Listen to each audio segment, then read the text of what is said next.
Welcome to the U.S. Capitol. Until you can visit us in person, we're going to share with you some of our favorite aspects of a Capitol tour. Since 1800, Congress has met here in Washington, D.C. to represent the people and make laws. Both the U.S. House of Representatives and the U.S. Senate share the building. The House is on the south side, or the left, from this vantage point, and the Senate is on the north side, or the right, from this angle, with the rotunda in the middle under the Capitol dome. Notice the statue on top of the Capitol? We're going to see a model of her up close in the Capitol Visitor Center. Come on, let's go inside. When you visit the Capitol, you enter through the Capitol Visitor Center.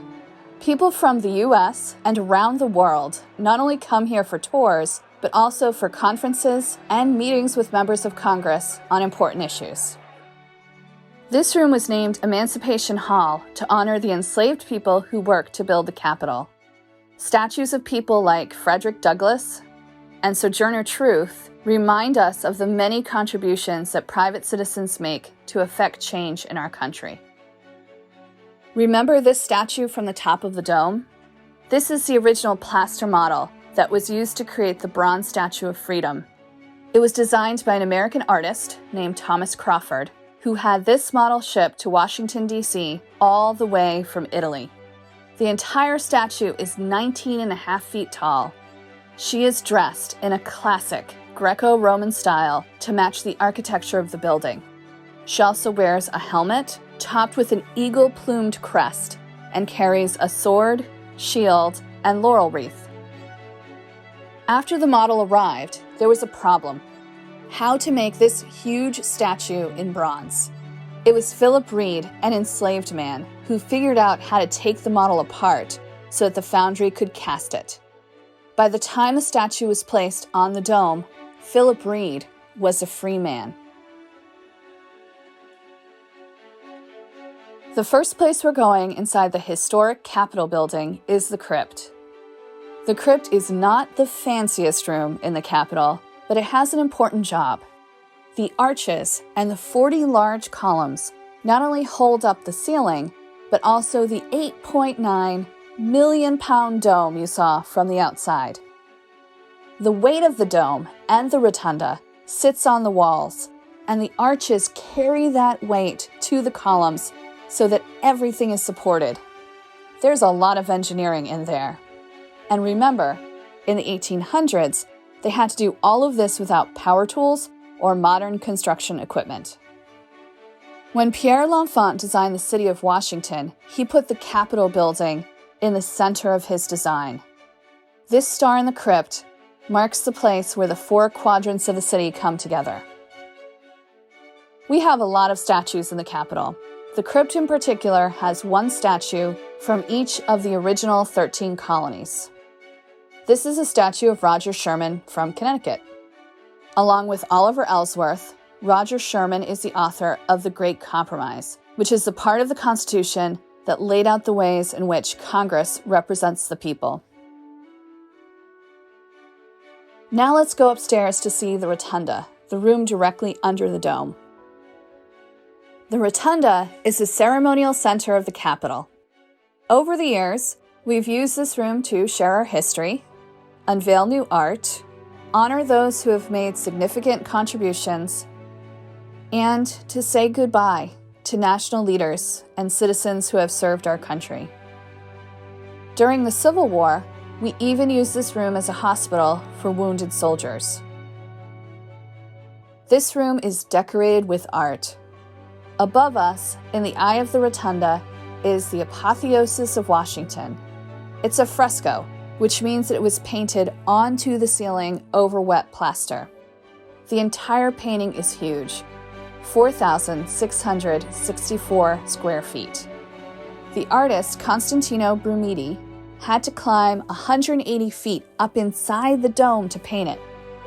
The word apotheosis means that you've reached the highest height, and in the middle of the painting is George Washington surrounded by women, 13 of which represent the 13 original colonies. Also in the painting are scenes representing 6 different themes: war, science, marine, commerce, mechanics, and agriculture, symbolized by Roman gods and goddesses. Much of the artwork in the Capitol reflects the history of the country. Some of these may even be familiar to you. This painting by John Trumbull is a presentation of the Declaration of Independence, which appears in a lot of textbooks and even on the back of the $2 bill. Each piece of art tells a story: the American Revolution, the Civil War, stories of peace, stories of struggle, stories of America. The Rotunda is also the hub of the Capitol. When we're looking at art and talking about history, it's easy to forget that this is a working office building. But while we're touring the Capitol, the work of Congress is going on around us. We may be talking about the past, but the future of our country is being decided here, today. Let's walk next door to National Statuary Hall. Before it was a room filled with statues, it functioned as a House of Representatives chamber. From 1807 to 1857, this was one of the rooms where Congress made laws. As the country grew in size, Congress added members to the House and to the Senate to represent the new states and the greater population of the country.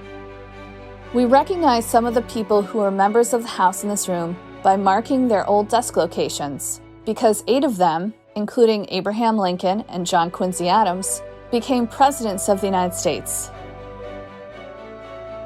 Congress turned the old Hall of the House into National Statuary Hall in 1864.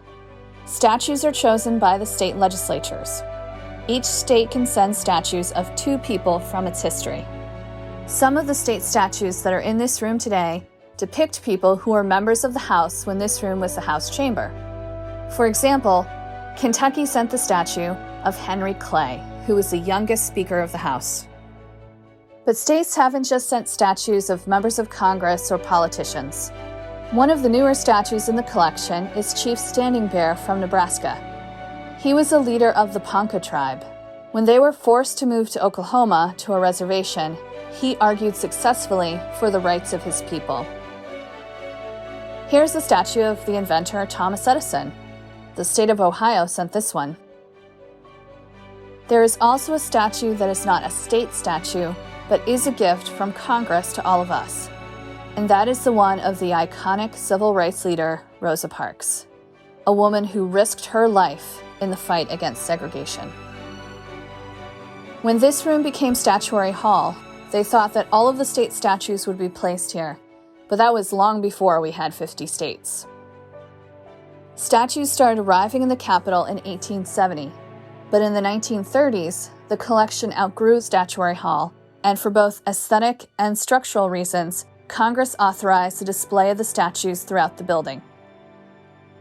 Here are a few statues you can find in Emancipation Hall, where we started the tour. This is Montana's statue of Jeannette Rankin, the first woman elected to the House of Representatives. New Mexico sent this statue of Pope, one of the leaders of the Pueblo Indians in the 1600s. Alabama sent the statue of Helen Keller. Ms. Keller, as an adult, advocated for the rights of people with disabilities. She was both deaf and blind herself. In this statue of her as a girl, the artist captured the moment when she learned how to communicate the word for water. The Capitol is unlike any other place you'll visit. It's the center of American government, but it's also a witness to history and a symbol of democracy. A place where we tell the stories of what it means to be a citizen of the United States in the building where the people are represented by Congress. We're happy that you took the time to come on a tour with us, and we hope that you have been as inspired by what you've seen as we are every day. When you're able to visit, we'll be here to welcome you to the United States Capitol.